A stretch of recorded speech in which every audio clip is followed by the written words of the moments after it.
Okay, வணக்கம். திருப்பியும் இன்றைக்கோட intraday level பார்க்கலாம். 488க்கு கீழே அட்லீஸ்ட் ஒரு பாயிண்ட் கீழே க்ளோஸ் ஆச்சு அப்படின்னா 471 மேஜர் சப்போர்ட்டாக இன்றைக்கி ஆக்ட் பண்ணும். 471க்கு கீழே ஒரு பாயிண்ட் 2 பாயிண்ட் வந்தாலும் இந்த கேண்டலோட லோ வரணும். அப்போ இந்த இடம் வந்து பையிங் ஏரியாவாக இருக்கலாம். ஓகேயா, 471க்கு கீழே க்ளோஸ் ஆகிடுச்சினாலே ஃபர்தராக க்ளோஸ் ஆனால் ஃபர்தராக வந்து எங்கே வரணும் அப்படின்னா 427, 25, 400 அதுக்கு கீழே க்ளோஸ் ஆனிச்சுன்னா தான் 385 வரணும். ஓகேயா, இது வந்து பொசிஷனெல்லாம் பார்த்துக்கோங்க. அப்படி இல்லைன்னா 477க்கு கீழே, சாரி 471க்கு கீழே, 471க்கு கீழே க்ளோஸ் ஆச்சுன்னா இதெல்லாம் வர்றது, இதெல்லாம் மேஜர் சப்போர்ட் ஆக்ட் பண்ணும். இதெல்லாம் டார்கெட் 15 மினிட் க்ளோஸ் அப்படின்னா 508க்கு மேலே க்ளோஸ் வைக்கணும்.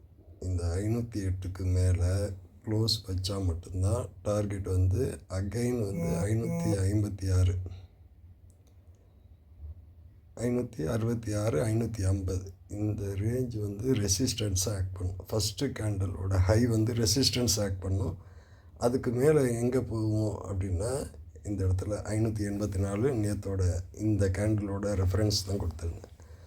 ஓகே, அது சர்டன் டைம் வரைக்கும் அந்த பாயிண்ட்டை வந்து டச் பண்ணாது. அட்லீஸ்ட் வந்து ஒரு 1 ஹவருக்கு மேலே ஆகும் அப்படிங்கிற மாதிரி தான் நான் பார்க்குறேன். 584 அது வந்து ஒரு பாயிண்ட் வச்சுக்கோங்க. 84, 85 அந்த ஒரு பாயிண்ட் வச்சுக்கோங்க. அதை டச் பண்ணுறதுக்கு எப்படியும் வந்து 1 ஹவருக்கு மேலே ஆகும் அப்படிங்கிற மாதிரி தான் நான் பார்க்குறேன். ஸோ எனிவே ரேஞ்சு உங்களுக்கு ஃபோனில் காட்டுறதுனால கிளியராக இல்லை அப்படின்னா அதை பார்த்துக்கோங்க. நான் என்ன இந்த ஃபஸ்ட்டு கேண்டல் அதுக்கு கீழே க்ளோஸ் வைக்கணும். 471 மேஜர் சப்போர்ட்டாக ஆக்ட் பண்ணும். எப்போ ஃபஸ்ட்டு கேண்டில் கீழே க்ளோஸ் பண்ணுதோ அப்போயே புட்டு சைடு தான் போயிடணும். அப்போ வந்து இந்த இடத்துல சப்போர்ட்டாக ஆக்ட் பண்ணும். 71, 488லேருந்து ஒரு 10 பாயிண்ட் வந்து கீழே வச்சுக்கோங்க. அதுக்கு கீழே க்ளோஸ் வச்சுச்சின்னா டார்கெட் வந்து இங்கே வந்துடும். சரியா, அப்போ வந்து இந்த கேண்டலோட ரெஃபரன்ஸ் வந்து 427 டார்கெட்டாக வரும். இதுக்கு கீழே க்ளோஸோ இல்லை ஒரு பாயிண்ட் 2 பாயிண்ட் கீழே வச்சிச்சின்னா ஃபர்தராக மார்க்கெட் கீழே வரும். கீழே வந்து என்னென்ன லெவலுங்கிறத அதை பார்த்துக்கோங்க. இது ரேஞ்சுங்கிறது நான் இந்த மாதிரி எதிர்பார்க்குறேன். இங்கே இருக்கலாம், இது வரைக்கும் இருக்கலாம். ஒரு கேண்டில் இதுக்கு கீழே க்ளோஸ் ஆகுது அப்படின்னா இந்த ரேஞ்ச் வரைக்கும் எதிர்பார்க்கலாம். 400 அது இந்த ரேஞ்செல்லாம் எதிர்பார்க்கலாம். இதெல்லாம் ஒவ்வொரு லெவலையும் கட் பண்ணால் தான் இடையில் வந்து போகிறதுக்கான வாய்ப்பு இருக்குது. அப்போ ஏற்கனவே இந்த இடத்துல இந்த கேண்டில் ஃபுல்லாக போகும் அப்படின்னு நம்ம பேசியிருந்தோம்ல, அதுக்கு இடையில் இந்த கேண்டில் இருக்கிறதுனால இந்த கேண்டில் நான் ரெஃபரன்ஸாக சொன்னேன். 581 அதுக்கு மேலே ஒரு பாயிண்ட் 2 பாயிண்ட் இந்த பாடிக்கு மேலே க்ளோஸ் வச்சிச்சின்னா அந்த இது டார்கெட் 666 வரைக்கும் ஆஸ்பர் இது வந்து நம்ம போகிறதுக்கான வாய்ப்பு இருக்குது. எனிவே இந்த ரேஞ்சு வந்து போகுதா அப்படிங்கிறத பார்ப்போம். மெயினாக ஃபஸ்ட்டு வந்து இதுதான் ரேஞ்சு. இந்த கேண்டலோட ரெஃபரன்ஸ் ஓகேயா. இதில் ஏதாவது மாறுதல் நடந்துச்சுன்னா அதுக்கப்புறம் தான் ஃபர்தராக இது கீழே வந்து நம்ம எதிர்பார்க்கலாம். 71 கட் பண்ணால் இந்த கேண்டில் லோ வரைக்கும் வர்றதுக்கு வாய்ப்பு இருக்குங்கிறது தான் விஷயம். அப்போ மேலே வந்து 566, அதே போல் அதிகபட்சம் போணுச்சுன்னா 581. அதுக்கு மேலே ஒரு பாயிண்ட் 2 பாயிண்ட் கட் பண்ணால் தான் இந்த கேண்டிலோட ஹை வந்து போகிறதுக்கான வாய்ப்பு இருக்குது. ஃபஸ்ட்டு 508க்கு மேலே கேண்டில் க்ளோஸ் ஆகட்டும், அப்புறம் பார்ப்போம். ஓகே, எனிவே பாருங்கள் அதை. அதே போல் ஒரு கால் ஆப்ஷன், புட் ஆப்ஷன் சொல்லியிருந்தோம். ஃபஸ்ட்டு கால் ஆப்ஷன் பார்ப்போம். ஓகேயா, கால் ஆப்ஷன் வந்து 88 ரூபாங்கிறது சப்போர்ட்.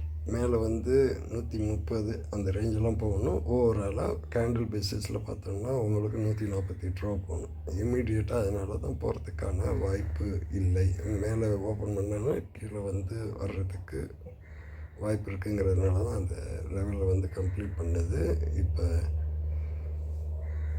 இந்த ஃபஸ்ட்டு கேண்டில் அப்படின்னு நீங்கள் பார்த்தீங்கன்னா 1 மினிட்ல மார்க்கெட் ஓப்பன் ஆகும்போது ஃபஸ்ட்டு கேண்டில் எங்கே ஓப்பன் ஆச்சுன்னா எங்கே 165 தான் சப்போர்ட் சொல்லியிருந்தேன். ஓகேயா, ஃபஸ்ட்டு கேண்டில் ஓப்பனே 165.51 கீழே தான் ஓப்பனே வச்சிச்சு. அப்போ ஒரு கேண்டில் வரைக்கும் கீழே வச்சிச்சு அப்படின்னா இது 192 வரைக்கும் போகிறதுக்கு வாய்ப்பு இருக்குது. அப்படின்னா ஃபஸ்ட்டு ஒரு 15 நிமிஷத்துக்கு மேலே இது 165க்கு மேலே கேண்டில் க்ளோஸ் ஆகணும். ஆணுச்சுன்னா தான் ஃபர்தராக மேலே போகணும். அப்போ 165க்கு மேலே விற்க விட்டது கேண்டில் க்ளோஸுங்கிறது 165க்கு கீழே க்ளோஸ் வைக்கிது. ஓகே, அப்போ வந்து இந்த கேப் ஃபில்லிங் அப்படிங்கிறத வந்து அது பண்ணிட்டு அப்படின்னா ஃபர்தராக 145, 118லேருந்து 112 அந்த ரேஞ்சு வரைக்கும் திருப்பி இந்த ப்ரீமியம் வரும். ஓகே, இந்த புட் ஆப்ஷனோட ப்ரீமியம் வந்து வரும். 15 மினிட் வந்து எப்போ வந்து 165 மேலே க்ளோஸ் வைக்குதோ அப்போ தான் நம்ம ஃபர்தராக இன்றைக்கி வந்து நம்ம எதிர்பார்க்கலாம். அப்போ மேஜர் சப்போர்ட்டு 145, 118லேருந்து 112 வரைக்கும் சப்போர்ட்டாக ஆக்ட் பண்ணலாம். 112க்கு கீழே க்ளோஸ் ஆகிடுச்சுன்னா 84 தான். இதுக்கு வந்து லெவல் போடலை, காலையில் போட்ட லெவல் தான். நான் அதுக்கப்புறம் இடையில முடிஞ்சால் நான் அதை போடுறேன். Okay, thank you. கேண்டில் வந்து இன்னும் 7 நிமிஷம் இருக்குது. ஸோ அது மேலே வந்து டச் பண்ணுதா அப்படிங்கிறத மட்டும் பாருங்கள். 581 இல்லைன்னா 82 வந்து டச் பண்ணுதா அப்படிங்கிறத பாருங்கள். ஃபஸ்ட்டு கேண்டில் கட் பண்ணி 581 போகுதான்னு பார்ப்போம். ஓகே.